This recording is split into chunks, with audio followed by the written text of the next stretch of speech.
চাকরিতে থাকার সময় ক্ষমতার দাপটে বান্দরবানে বাংলো সহ সম্পদের পাহাড় গড়েছিলেন সাবেক আইজিপি বেনজির আহমেদ। যেসব সম্পদ তিনি কেনেন, দখল করেন, তার চেয়েও বেশি এখন সেই সব সম্পদ ফেরত চান মূল মালিকরা। তবে প্রশাসন বলছে আদালতের নির্দেশনা ছাড়া কোনো সিদ্ধান্ত নেওয়া যাচ্ছে না।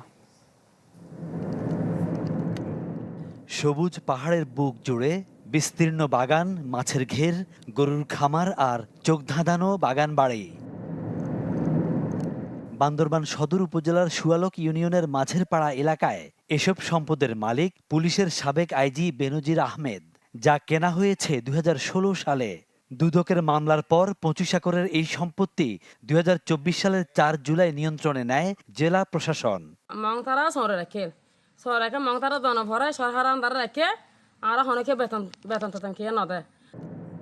পার্বত্য অঞ্চলের স্থায়ী বাসিন্দা ছাড়া অন্য কারও জমি কেনার বিধান না থাকায় এসব সম্পত্তি কেনা হয় নোটারি পাবলিকের মাধ্যমে।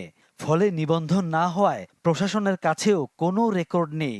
স্থানীয়দের অভিযোগ, 25 একর কেনার কথা বলা হলেও প্রভাব খাটিয়ে বাস্তবে আশপাশে দখল করা হয়েছে আরও অনেকের জমি।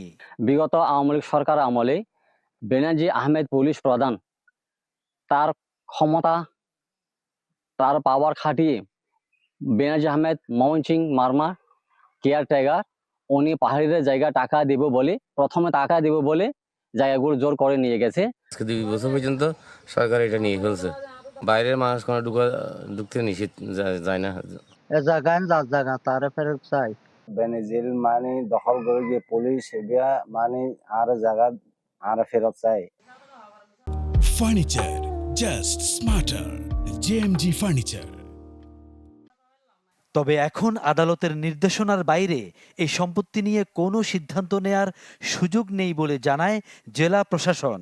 জেলা প্রশাসক বান্দরবান রিসিভার হিসেবে তার সেই হর্টিকালচার প্লটটি সরকারের নিয়ন্ত্রণ নিয়ে আসে দুদকের মাধ্যমে। এখানে জেলা প্রশাসকের পক্ষ থেকে একটা রিসিভার কমিটি করে দেওয়া হয়। সেই কমিটির মাধ্যমে আদালতের নির্দেশনার পরিপ্রেক্ষিতে তখন থেকেই বেনজিরের সেই সম্পত্তিটি সরকারের নিয়ন্ত্রণে রয়েছে। শুধু এখানেই নয়, লামা উপজেলার সরই ইউনিয়নের ডলুছড়ি মৌজায়ও নামে বেনামে বেনজিরের অর্ধশত একরের বেশি জমি রয়েছে বলে দাবি স্থানীয়দের। Desk report, channel 24।